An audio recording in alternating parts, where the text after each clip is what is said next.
আমার মুখ তাহলে ভিউজ আসবে, তোর মুখ তাই জন্য সবাই আমার সোটিটা স্টার্ট দিছে। বলছি বেশি ঠ্যাং তুলিস না, 100-র বেশি 1 টাকাও পাবি না। এখনকার ছাদ্য বাড়ি ব্লগাররা যা উৎপাত করছে তাই দেখে আমার গোটা শরীর জ্বলছে। এরা শুধু ছাদ্য খেয়ে ভূতের মতন জাগে, তাই তো এরা শ্মশান দেয় এসে ভূতের মতন হাগে। আমিও দেখবো তোরা ছাদ্যতে কি কি খাস, সব গোটা পেছনে ভরবো আঝোড়া বাঁশ, তবেই তো বুঝবি তোরা কতদিনে মা। বন্ধুরা আমি চলে এসেছি। জয় গুরু বন্ধুরা, তোমরা সব কেমন আছো? আজ আবার আমি চলে এসেছি কিছু সমাজের মাঝে বেঁচে থাকা কিছু ছান মার্কা মামুনিদেরকে নিয়ে।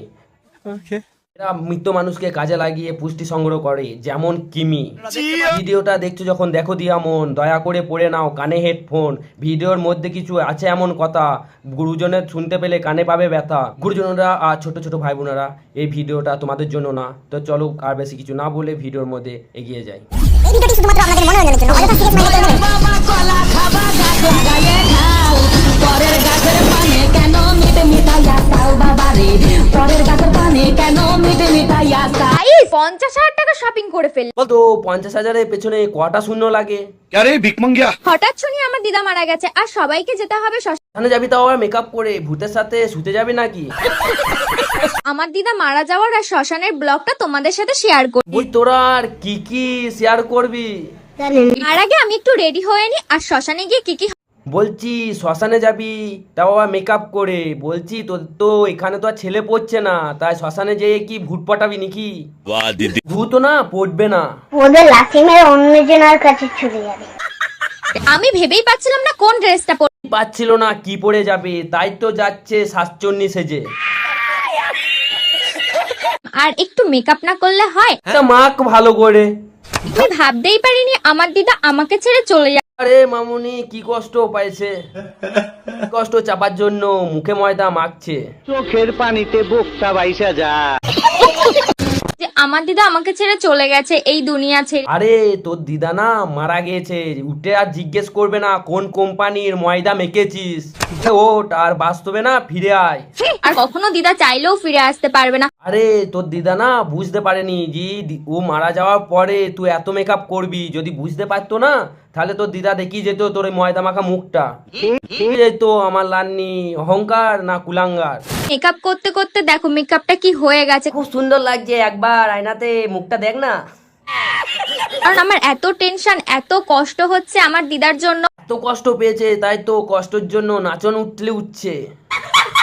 একটু যেমন তেমন রেডি হয়ে ন্যাচারাল ভাবে। নর্মাল তুমি, ভগবান সময় বাই করে না নিজের হাতে বানিয়েছে তোমাকে। এত জিনিস তো ফাঁকা সময়েই বানায়।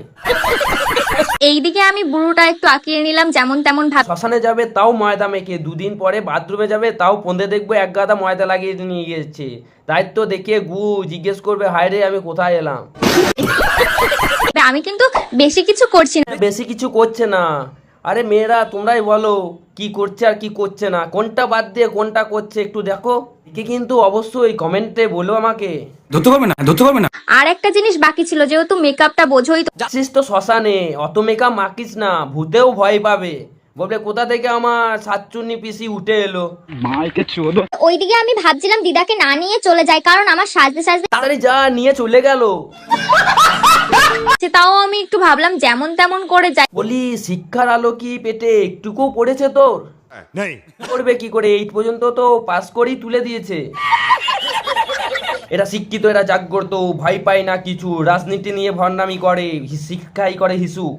কোথায় আর সেজেছি, জাস্ট একটু হালকা করে লিপস্টিক। শ্মশানে যাচ্ছ না বা বিয়ে খেতে যাচ্ছ?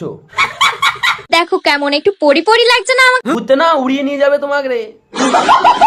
ফাইনালি আমি শ্মশানে চলে এলাম। আচ্ছা জানায় শেষ অবধি তুমি শ্মশান অবধি চলে এসেছো, তো আর একটু এগিয়ে যাও, আরো বড় হবে। समझ रहे हो? एक एक चीज समझ में আমার দিদার শ্রাদ্ধতে আমি কি কি খেলাম কি কি করলাম সেটাই তোমাদের সাথে শেয়ার করব। আগে গিলেলে তারপর না শেয়ার করিস। তোমরা অনেকেই আমাকে রিকোয়েস্ট করছো তোমার দিদার শ্রাদ্ধর ব্লগটা দেখতে চাই। শালা কারা রে ছাদ্য বাড়ির ব্লগ দেখতে চাস? তো মহা মুশকিল ভাই। সামনে আয় রে ভাই। কষ্ট করে 5 মিনিট চলে গায়েব ভাই। পরে কাটা পোনা মাছ নিয়ে চলে এসেছে। বলছি কাটা পোনা দেখে জিভে জল চলে এলো। হ্যাঁ খেয়ে আর থাকতেই পারলাম না, তাই বেশি না 3-4টে নিয়ে নিয়েছিলাম। বলছি একটু কম করে খা, ফেসবুকে ইউটিউবে হাঁকতে হবে তো নাকি? আরে এদের দোষ দেবো না, এদের কোম্পানিটারই দোষ। যে এই ছাদ্য বাড়ি ব্লগটা নিয়ে প্রথম করেছিল তারই দোষ। বলেছিলাম যে আমাদের বংশের একজন মারা গেছে, তো সেই বাড়িতেই আজকে শ্রাদ্ধ অনুষ্ঠান। এই একজন ছাদ্য বাড়ির পরজীবী কিমি আসে পড়েছি পরের নিয়ে নিয়েছো। যে আমার মুখ দেখালে ভিউজ আসবে। তোর মুখ দেখে ভিউজ আসবে নাকি জানি না, কিন্তু তোর মুখ দেখে না খুব হাগা লেগেছে, দাঁড়া একটু হেগে আসি। তাই জন্য সবাই আমার সোটিটা স্টার্ট দিছে। বলছি বেশি ট্যাঙ্ক তুলিস না, 100 টাকার বেশি না, 1 টাকাও পাবি না। শ্মশানে যাইয়া যে কেউ ভিডিও করতে আমার টানছিস কেন তুই? তোকে টানবো না বলিস কি, তুই তো মেন এদের গুরুদেব রে। হ্যাঁ জানি তো। জি, তোর মুখে কি প্রবলেম আছে নি? মুখটা এরকম করে রেখেছিস কেন? তো আগে বলে রাখি, এই মাগি হচ্ছে ছাদ্য বাড়ি মেন গুরুদেব। ওরে শালার ম্যাগি রে। ওকে এত রোস্ট করা হয়েছিল না, তাই তো এখন ভাইরাল হয়ে গেছে। তো রোস্ট যারা করেছে আর যারা করেনি তাদের কাছে চেয়ে চেয়ে রোস্ট করিয়েছে। আর কে বাকি আছো গাইস রোস্ট করতে? করে ফেল। Thank you so much for roasting me. Roast করা একটা ভালো জিনিস, যে তোমার নিজেরও পপুলারিটি একটু বাড়ছে। আর এসেছে এখন সত্যি সেজে রোস্ট করতে, লজ্জা করে তোর? আমি তো জানতাম যে আমি কি। আমি জানি আমি কি। ছাড়া আর কিচ্ছু না তুই। আইসে এক একজন ট্যালেন্ট ছাড়া লোকের নামে যা তা কইয়ে দিলাম। ভগবান তো ট্যালেন্ট তোর মধ্যে ভরে ভরে দিয়েছে, তাই তো ছাদ্য বাড়ি যে গান্ডপিন্ডে গেলা, ঘরের ভেতরে বগল নিয়ে খেলা করা, বাথরুমে চান করা, আর কিছু বলবো?